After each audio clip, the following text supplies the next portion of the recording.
Reka mbasuze inshuti bakunzi mwebwe mwese mukomeje kubana nanjye kandi ndizera ko mumeze neza, mukomeje kugubwa neza. Ku batameze neza namwe turababwira ngo mukomere kandi mwihangane, umwami wacu Yesu Kristo ari bugufi. Ndizera rero ndashidikanya ko mukomeje kubana nanjye twigira hamwe ibyigisho tunyuza kuri uru rubuga nkoranyambaga, aho dukorera ku itsinda ryitwa cyangwa se umurongo wacu witwa Ijwi Rirenga. Dukora mu rurimi rw'Ikinyarwanda nk'uko bisanzwe. Urumva rero ku bantu babikurikira hari byinshi mwagiye mwunguka, namwe bataragira icyo mwunguka ndababwira ngo mwe gucika intege, namwe hari ibindi bikurikira bizabungura, sibyo? Ntabwo twese dufashe inzu umunsi umwe, ntabwo duhembeke umunsi umwe. Icyakora birashoboka kuba babiri cyangwa batatu, ariko ntabwo ari twese, kuko twese ntitwavukiye igihe kimwe. Urumva abavukiye igihe kimwe barahari, ariko twese siko twavukiye igihe kimwe. Buri wese afite uwo yavukiye nawe igihe kimwe.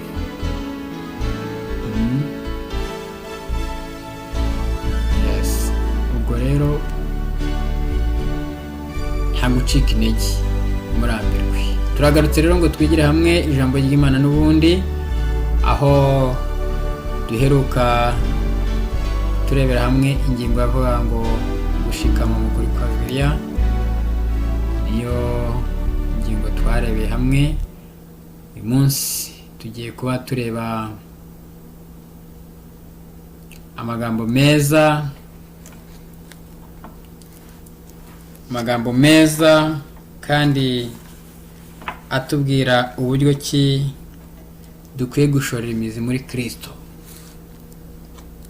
Gushorera imizi muri Kristo kandi mu buryo buhamye. Gushorera imizi muri Kristo. Imana idufashe cyane. Reka tubanze twicishe bugufi twiragiza Imana. Data twese uri mu ijuru, Mana yacu kandi Imana yumva ireba, Imana ikomeye ubera hose icyarimwe, wowe udapfa uhoraho, wariho kandi uzanahoraho iteka ryose, icyubahiro n'ikibi cyawe. Waradukunze ndetse uradukundira. Uyu munsi natwe tuba turi ibiremwa byawe kandi byihumeka umwuka w'abazima. Ni urukundo ruhebuje kuba turyama ijoro ryose tukaramuka, tukiriza umunsi, ijoro rikaza bukongera bugacya bukira, tukamara imyaka. Ubishimirwe. Umbabarire igicumuro cyanjye, ubabarire ubwoko bwawe igicumuro cyabwo, maze kuko udukundi ukaduha uyu mwanya wo kumva ijambo ryawe, uba ari wowe uvugira muri twebwe. Mwuka wera atubere umwigisha mukuru, yaba jye uri kuvuga atari ku bwanjye ahubwo ari ku bwawe, ndetse n'abazanyumva kuri uyu murongo dukoresha Ijwi Rirenga. Iri jwi uzarihe kurenga mu ndimi zose, mu mahanga yose, ubwoko bwose n'abantu bose bamenye icyo tubwira, kugira ngo turusheho gushakana umutima wacu, dushorere imizi muri wowe. Urakoze kunyumva, kandi atari uyu munsi gusa, ahubwo ko usanzwe unyumva kandi ukanyitaho. Nibyo nsabiye na bagenzi banjye, ngo bazamure amashimwe, bashime ukuntu wabitayeho kandi ukibitaho n'uyu munsi, kandi gukomeje kutwitaho.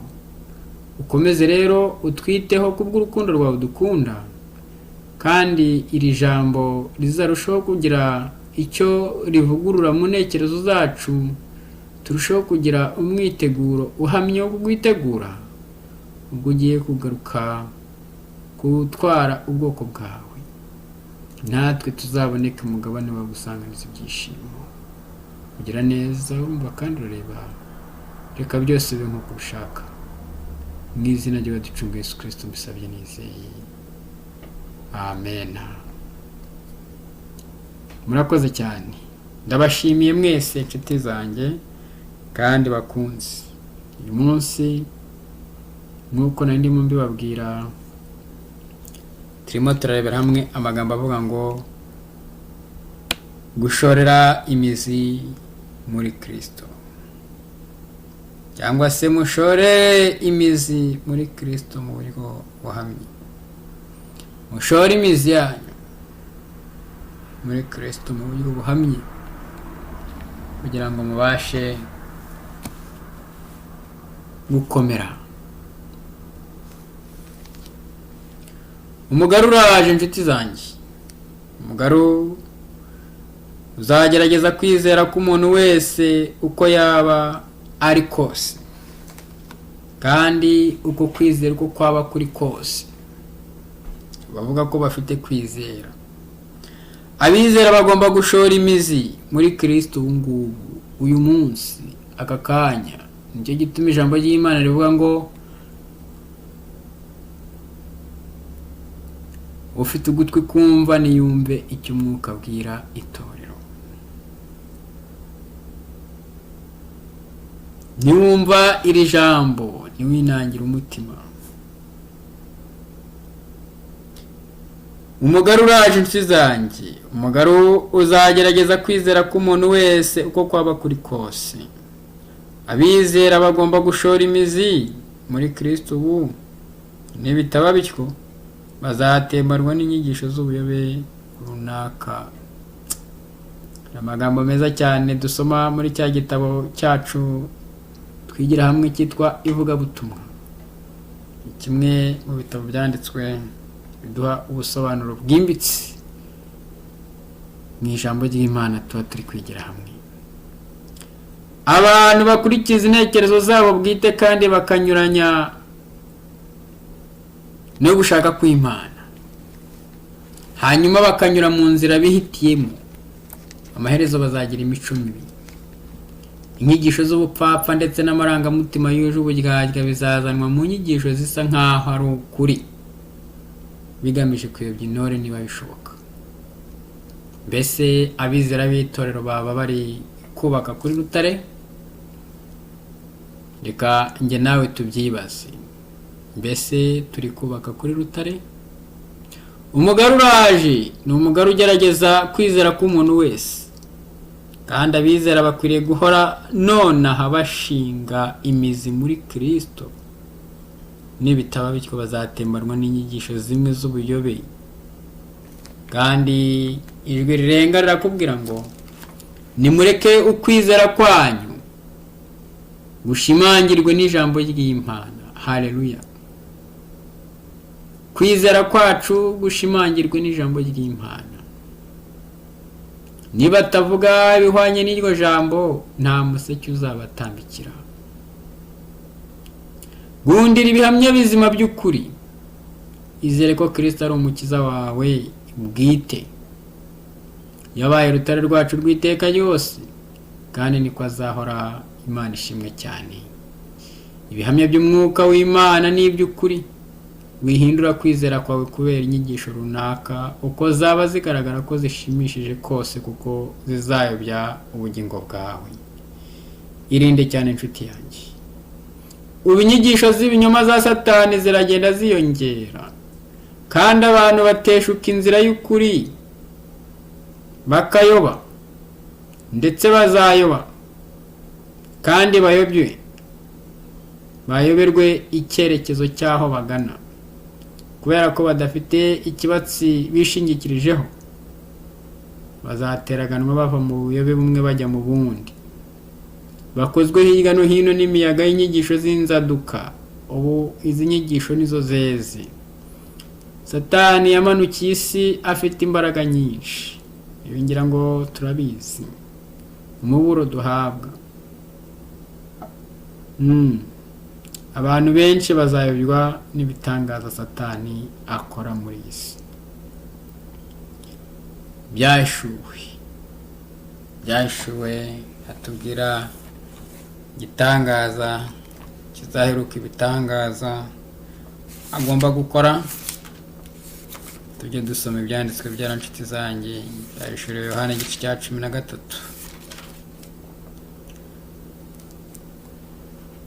Cya 13 umurongo wa 14 bavuga ngo iyobesha bari mu isi ibyo bimenyetso yahawe gukorera imbere ya nyamaswa, ibabwira kurema igishushanyo cyayo cya nyamaswa yari ikomerekejwe n'inkota ikabaho. Umurongo wa 13, kandi ikora ibimenyetso bikomeye, imanura umuriro uva mu ijuru ugwa mu isi mu maso y'abantu. Ntabwo wapfa kubikira, ntabwo wabitahura,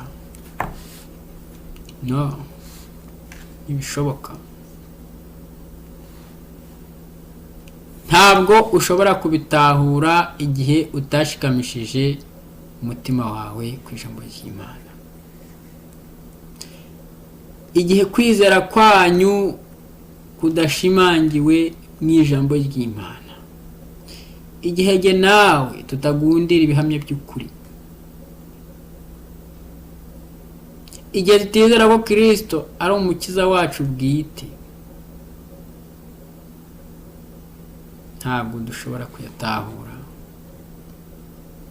Tuzajya tuyobywa kandi tuzarindagizwa, turindagire tuva tujye hariya, tuva tujye hariya, duteraganwa n'imiraba y'imyigishirize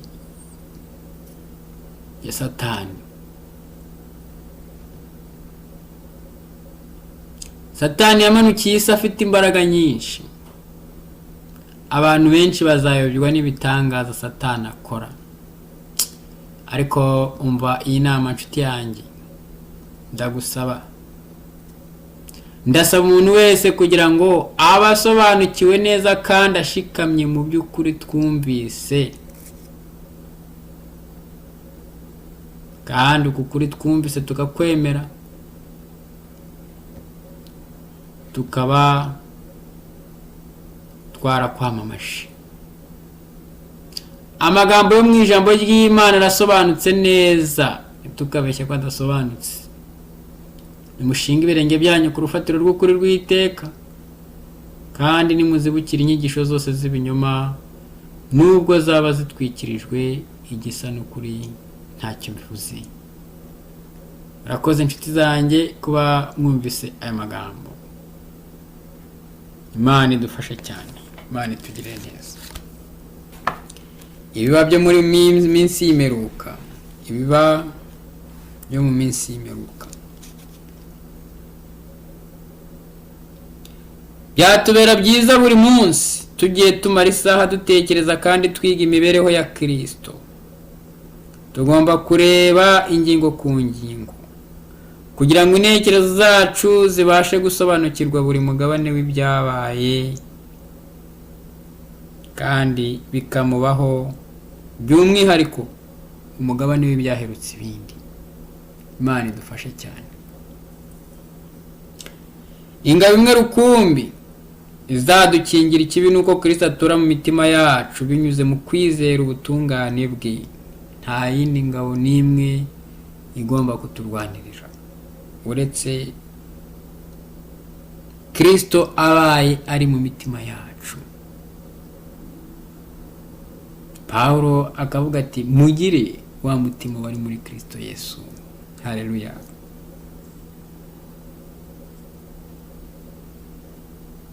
Tutomatanye n'Imana mu buryo bukomeye, ntidushobora namba gukumira ingaruka mbi zo kwikunda, gushayisha mu kwikanyiza, ndetse n'ibigeragezo bidushobora bikadushora mu cyaha. Kandi ibigeragezo bigushora mu cyaha, erega byinshi binahoraho. byinshi binahoraho, cyane cyane cya cyaha cyatwizingiyeho, cya cyaha kiba muri twe.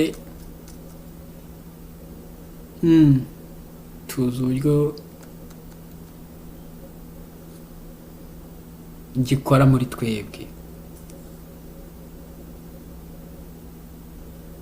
ariko se amagambo turavuga ngo iki se? Umva aya magambo, reka twumve ibi ngibi. Tutomatanya n'Imana mu buryo bukomeye, ntidushobora namba gukumira ingaruka mbi zo kwikunda, gushayisha mu kwikanyiza, ndetse n'ibigeragezo bidushora mu cyaha. Dushobora kureka ingeso mbi nyinshi, dushobora kwitandukanya na Satani mu gihe runaka, nyamara nidutomatana n'Imana cyane binyuze mu kwiyegurira buri mwanya, tuzatsindwa. Ntabwo ari ukwiyegurira Imana umunsi umwe, indi minsi yose ube wibereye mu bindi. Oya,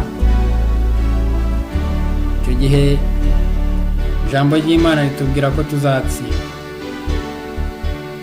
Iyo hatabayeho kumenyana na Kristo k'umuntu ku giti cye ndetse no gusabana nawe mu buryo buhoraho, icyo gihe tuba turi mu maboko y'umwanzi, kandi ku iherezo tuzakora ibyo adutegeka gukora byose.